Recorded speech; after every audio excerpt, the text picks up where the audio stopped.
Afinal de contas, o que são os grupos da igreja simples e qual a finalidade deles?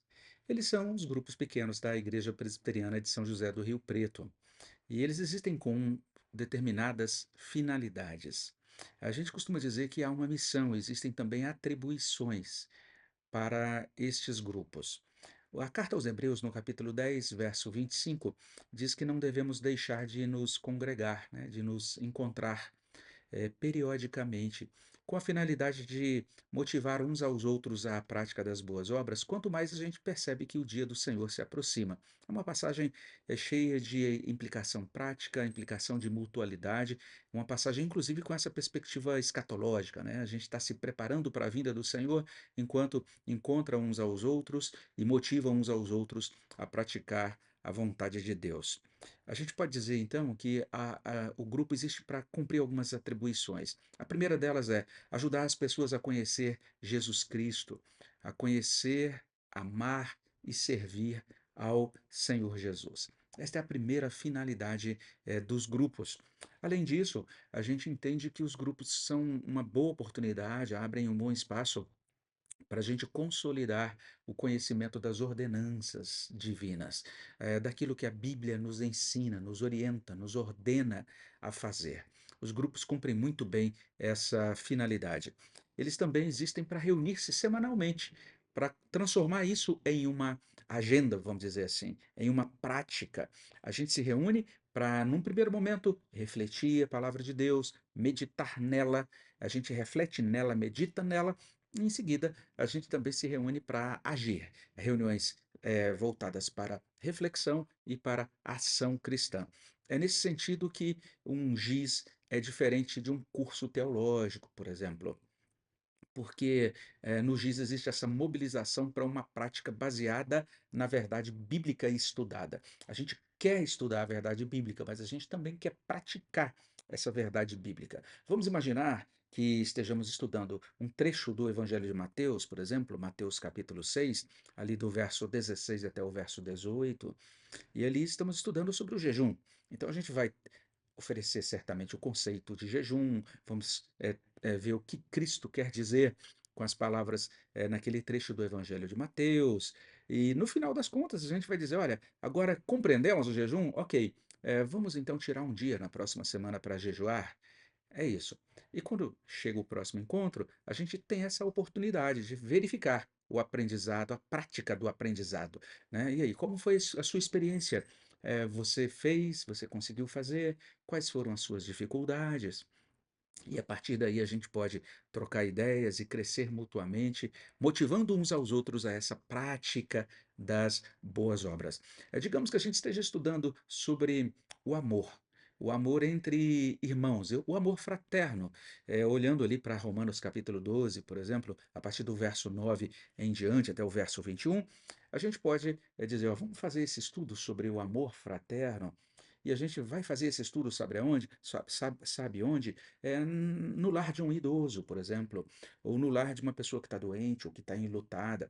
Ou seja, a gente está vinculando ou misturando a reflexão bíblica com uma prática bíblica relativa a esta instrução, vamos dizer. Perceba que eu dei dois exemplos aqui. Em um deles, você ministra em uma reunião, verifica o aprendizado na outra, em outra, você na mesma reunião, no mesmo encontro, você está fazendo as duas coisas, né, ao mesmo tempo, está refletindo e praticando ao mesmo tempo. Veja que não há limites, você, como líder, como condutor do grupo, você tem a oportunidade de criar essas, essas, esses espaços de aprendizagem bíblica, sempre mesclando reflexão com ação. É nesse sentido que os GIS contribuem para o discipulado, né, o discipulado efetivo, não apenas teórico, mas efetivo, conforme aquele mesmo padrão de Cristo nos evangelhos. Para isso, o giz tem que ter um determinado tamanho. É por isso que a gente vai falar agora sobre o tamanho do giz. Ele não pode ser grande, senão deixa de ser giz, porque o giz como eu disse, é o grupo pequeno, ele é um grupo pequeno. O trabalho do giz é o trabalho dos grupos pequenos da igreja. Se o número cresce de forma muito aumentada, muito além da medida, deixa de ser um grupo pequeno, não é? A gente costuma dizer isso. É importante você entender que cada giz ele é formado por no mínimo 4 pessoas, porque ele tem que ter um líder, tem que ter um líder auxiliar, tem que ter um secretário e tem que ter um anfitrião, tá certo? Se não tiver pelo menos 4 pessoas, não pode formar um líder, desculpe, um grupo da igreja simples, tem que ter no mínimo 4 pessoas. Mas, além disso, quando a gente pensa em número de mínimo, a gente também tem que pensar em termos de número máximo. Qual é o número máximo de pessoas em um grupo da igreja simples? Duas coisas são consideradas para a gente pensar em número máximo. A primeira delas é a possibilidade de acomodação. Quantas pessoas podem ser acomodados no lugar estabelecido para as reuniões, né? Então, essa é uma pergunta importante. Se a gente tem um grupo que é maior do que o lugar disponível, significa que aquele grupo tem que se tornar ou se transformar em dois grupos. Ele não pode permanecer um só se não tem condição de acomodação, né? Também se a gente percebe assim, olha, agora com esse número de pessoas, o anfitrião está desgastado. Esse número desgasta bastante a pessoa que recebe o grupo. E mesmo naqueles grupos que decidem fazer ali uma mudança toda semana, reunir-se em uma casa diferente, como acontece com alguns grupos, mas a gente nota que essa quantidade de participantes desgasta os diferentes anfitriões, né, vamos dizer assim, é sinal que esse grupo também tem que se transformar em dois grupos. Mas não é só a possibilidade de acomodação. Outra coisa que também estabelece o limite máximo de um grupo é a possibilidade de pastoreio. Ou seja, o que significa possibilidade de pastoreio? Significa duas coisas. Em primeiro lugar, a possibilidade do líder e do líder auxiliar discipular ou discipularem os seus integrantes. Digamos que tenha um membro do grupo que diga: olha, estou com um problema familiar, vocês podem orar por mim? Ok, então o grupo ora por aquela pessoa, mas de repente essa pessoa diz para o líder: olha, eu gostaria de uma visita, você pode me visitar?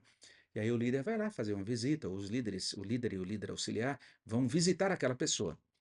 E chega ali, aquela pessoa precisará então de um aconselhamento, ela vai abrir o coração, vai falar de determinadas coisas, e pode ser até que os líderes entendam: olha, a gente precisa fazer umas 2 ou 3 visitas aqui, né? Precisamos, quem sabe, tirar um tempo para meditar sobre a palavra de Deus com esse casal, ou com essa família, e orar com eles, conversar com eles e em favor deles. Então, veja, existe um tempo agora que tem de ser dedicado a essa família. Então, você está fazendo o discipulado. Isso é a prática do discipulado. Se você tem gente demais no grupo, você não vai conseguir acompanhar essas pessoas devidamente, não vai conseguir prover esse pastoreio para essas pessoas. Então, existe, quando a gente pensa em limite de pastoreio, é isso. Se você tem agora uma quantidade tão grande de pessoas que você não consegue mais acompanhar pessoalmente, averiguar, né? E aí, como que está você na tua caminhada? Você está conseguindo praticar esses princípios da palavra de Deus? Se você percebe que isso não é mais possível porque o grupo aumentou muito, está na hora desse grupo se transformar em dois grupos, tá certo? Mas não é só questão também desse acompanhamento do discipulado, é inclusive a gestão do próprio tempo do grupo, porque se o grupo ele tem que abrir esse espaço para que as pessoas se conheçam, elas possam agora fazer pedidos de oração umas às outras, abrir o seu coração e ministrar umas às outras. Se esse grupo cresce demais, você vai perceber que o tempo delimitado, combinado para a reunião, não consegue mais comportar todas essas participações. Olha, tem tanta gente que a participação ou o funcionamento, né, dentro dos padrões de um grupo da igreja simples, não dá para agora realizar tudo isso simplesmente no tempo determinado. A gente tem que aumentar o tempo da reunião. Isso não é bom. Aumentar o tempo da reunião não é bom. A gente vai falar sobre tempo da reunião, duração de reunião em outra ocasião, mas agora você já precisa compreender isso. Se a quantidade de pessoas exige um tempo maior de reuniões, é sinal que esse grupo agora também tem que se tornar 2 grupos, para que ele possa ser mais enxuto, para que ele possa cumprir a proposta do trabalho dos grupos da Igreja Simples, no que diz respeito ao tempo das reuniões. E quem é que define que um grupo agora vai se tornar 2 grupos? Normalmente a liderança desse grupo vai reportar essas situações ao coordenador dos grupos da Igreja Simples e também ao pastor da do GIS. Coordenador e pastor vão se sentar com o líder e vão reportar isso, dar os encaminhamentos devidos para que esse grupo seja transformado em 2 grupos. Agora vamos falar sobre os lugares de reuniões. Quanto aos lugares, existe total flexibilidade. Quem define onde o grupo se reúne é o próprio grupo. Alguém pode dizer: olha, vamos fazer a reunião na minha casa, ou então vamos fazer a reunião no meu estabelecimento comercial.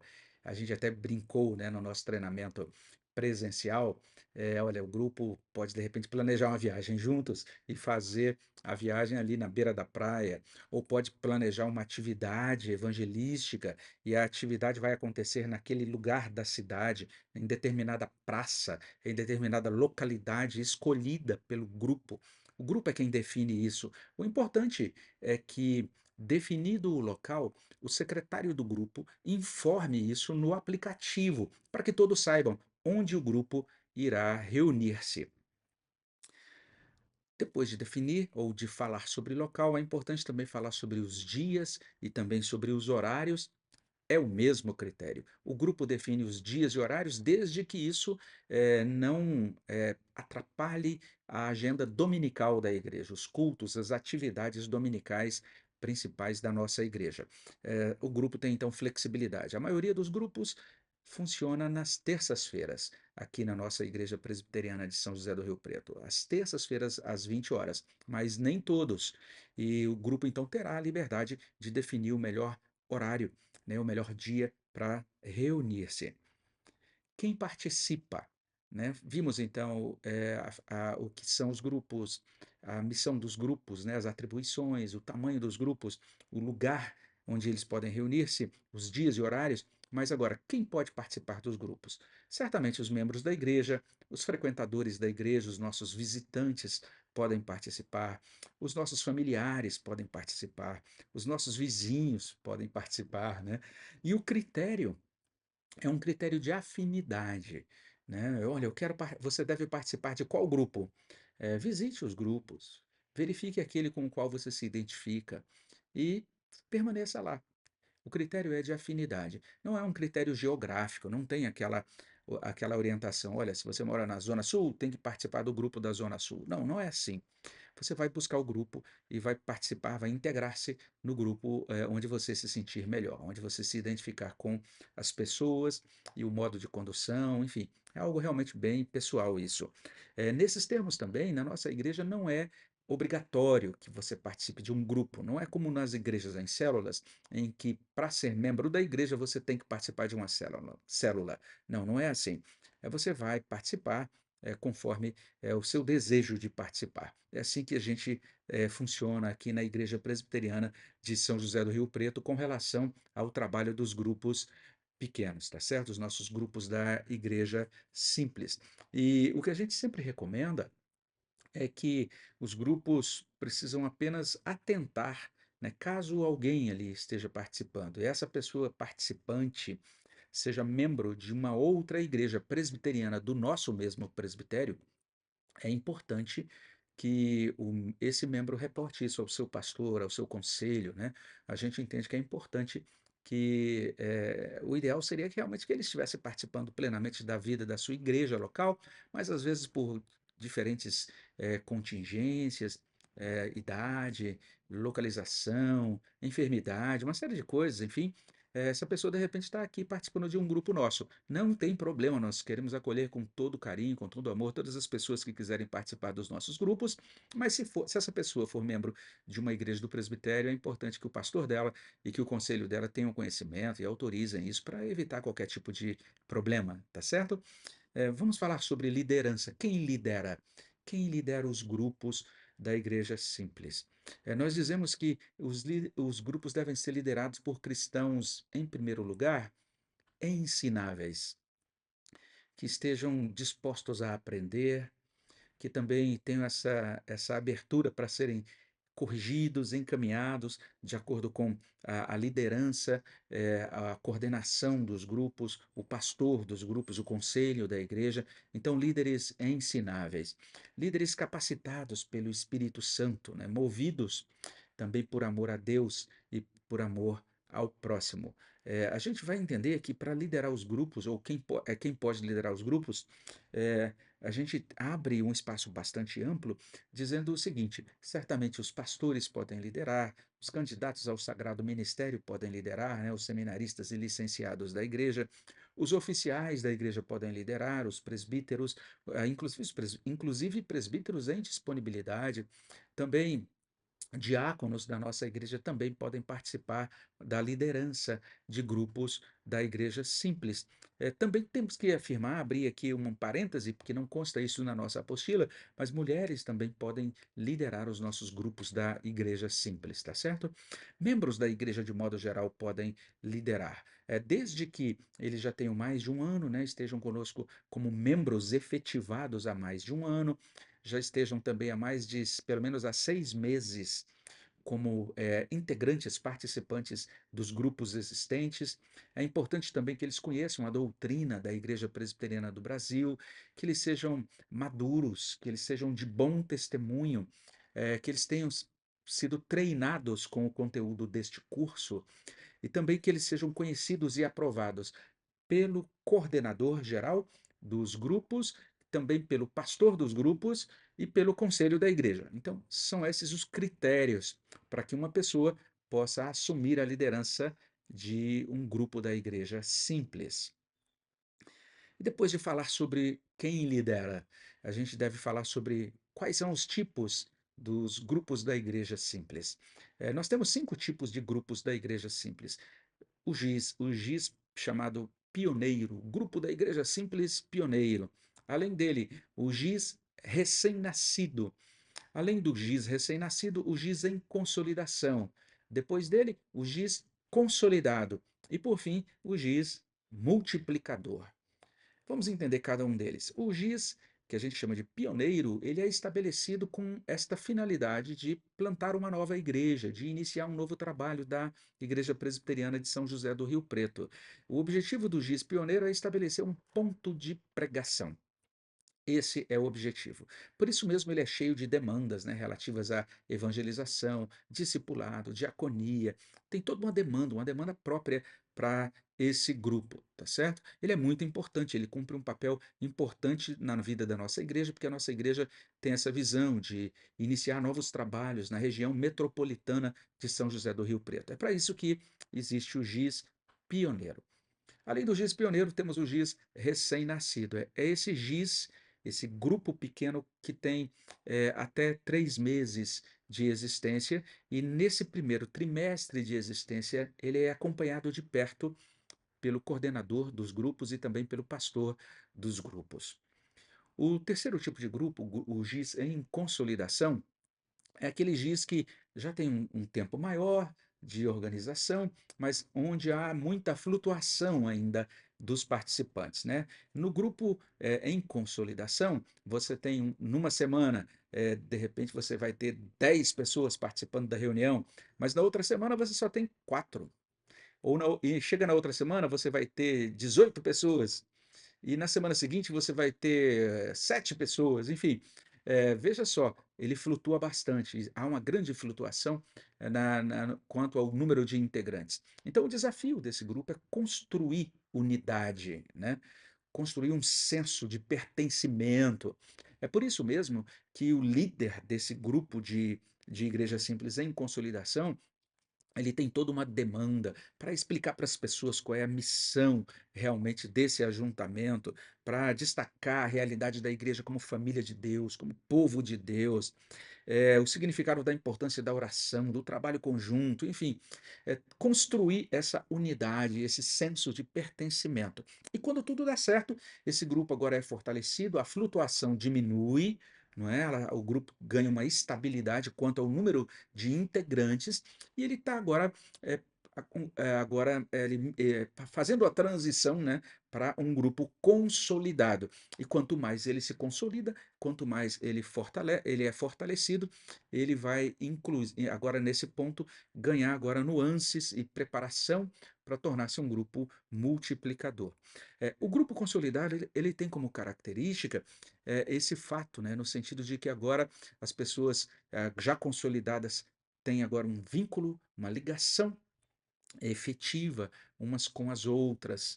Elas se sentem pertencentes a algo precioso, uma comunhão preciosa de irmãos. Nesse grupo, a missão dos grupos, a visão bíblica dos grupos já é interiorizada por eles. Novas pessoas agora são acrescentadas, regularmente a este grupo. Além do líder e do líder auxiliar, existem pelo menos outras 2 pessoas que completaram esse treinamento, que inclusive nesse grupo já começam a ser testadas, e o grupo ora, estuda as escrituras e se aplica ao cumprimento das ordenanças. Então é um grupo que está funcionando bem agora. Ele fez a transição de giz em consolidação, chegou agora ao estágio de giz consolidado.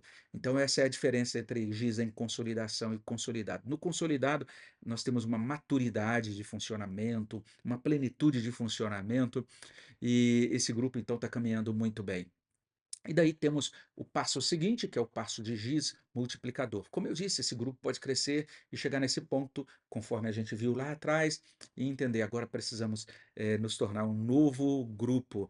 Ele chegou ao ponto de reprodução, está pronto para iniciar um novo grupo e já está entendendo isso. Nós estamos prontos para iniciar um novo e retomar as nossas atividades como um grupo menor, dando esforços agora em convidar, orar, evangelizar, discipular, trabalhar para um novo ciclo de crescimento, segundo o desígnio e para a glória de Deus. Nesse GIS multiplicador, pelo menos 3 pessoas já foram treinadas e testadas para assumir as funções de líder auxiliar e de secretário do novo grupo. As pessoas estão entusiasmadas, né, com esse aumento para a edificação da igreja em amor, como lemos em Efésios 4:16. Existe um bom entendimento, um consenso sobre a separação dos irmãos e dos amigos que vão agora para o novo grupo, né. Então esses irmãos estão ali e falam: "Puxa, que bom, como é bom estar aqui juntinho de você toda semana", mas a gente sabe que a partir do dia tal, da data tal, nós estaremos em grupos separados e é tudo bem, isso é para a glória de Deus, vai ser para o bem da igreja e também, para a efetivação dessa missão, o cumprimento dessa missão, da visão da igreja e da missão dos grupos, da igreja simples. Então tudo está favorecendo o início de um novo giz, né, e a gente vai falar um pouquinho mais no encontro 5 sobre esse início de novo giz. Por hora a gente fica por aqui. Então nesse encontro 2 a gente teve a oportunidade de entender o que são os grupos, qual a finalidade deles e perceber essas coisas muito práticas, né, quanto ao seu tamanho, também os dias em que eles se reúnem, os horários, os lugares, né? Quem participa deles, quem lidera e também os diferentes tipos de grupo da igreja simples.